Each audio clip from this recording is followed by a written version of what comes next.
Ginger Baker, one of the most brilliant, versatile and turbulent drummers in the history of British music, has died aged 80.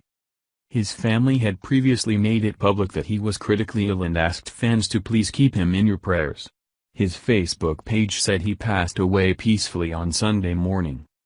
Paul McCartney was among those paying tribute, writing on Twitter, "Great drummer, wild and lovely guy, sad to hear that he died, but the memories never will."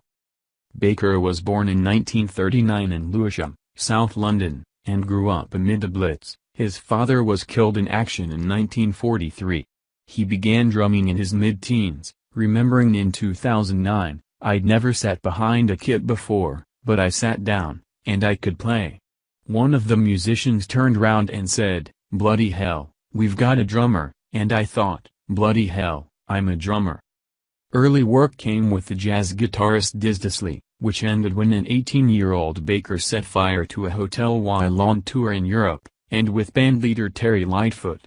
He played blues in Blues Incorporated, including guest appearances with an early incarnation of the Rolling Stones, and US R&B with the Graham Bond Organization, both alongside Jack Bruce on bass guitar.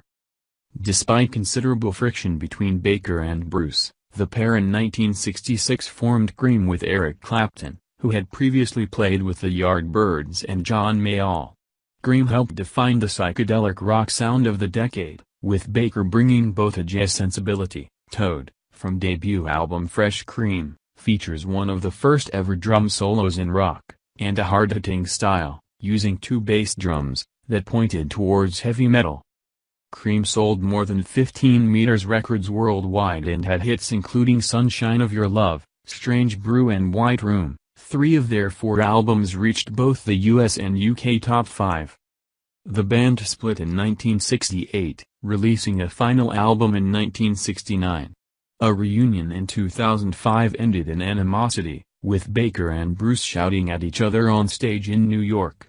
In 1969, Baker and Clapton formed the short-lived band Blind Faith with Steve Winwood and Rick Reck, and the latter pair joined Baker in his next project, jazz rock band Ginger Baker's Air Force.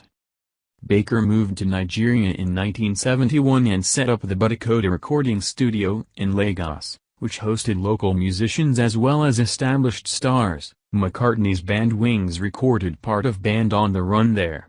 He performed with Nigerian star Fela Kuti. "He understands the African beat more than any other Westerner," said Kuti's drummer Tony Allen, and went on to collaborate or perform with a hugely varied array of musicians: Public Image Limited, Hawkwind, hard rock band Baker Gurvitz Army, and jazz performers Max Roach, Art Blakey, and Elvin Jones. In 1994, he formed a jazz trio with Charlie Haden and Bill Frisell. He had spells living in Italy, California, Colorado, and South Africa, and developed a passion for polo. In 2008, when living in South Africa, he was defrauded of more than £30,000 by a bank clerk he had hired as a personal assistant. He also suffered from various health issues, including respiratory illness and osteoarthritis, and underwent open-heart surgery in 2016. "God is punishing me for my past wickedness by keeping me alive and in as much pain as he can," he said in 2009. That wickedness perhaps included his notorious temper. "I used to be mean. I'd deliberately mess up recording sessions with my temper and go mad at the slightest thing," he said in 1970. He was married 4 times. "If a plane went down and there was one survivor, it would be Ginger. The devil takes care of his own," first wife Elizabeth Ann Baker said in 2009, and used heroin on and off since the mid-60s. He told The Guardian in 2013 that he relapsed something like 29 times. A documentary, Beware of Mr. Baker, was made about his life in 2012. He is survived by his 3 children, Kofi, Lita, and Jeanette.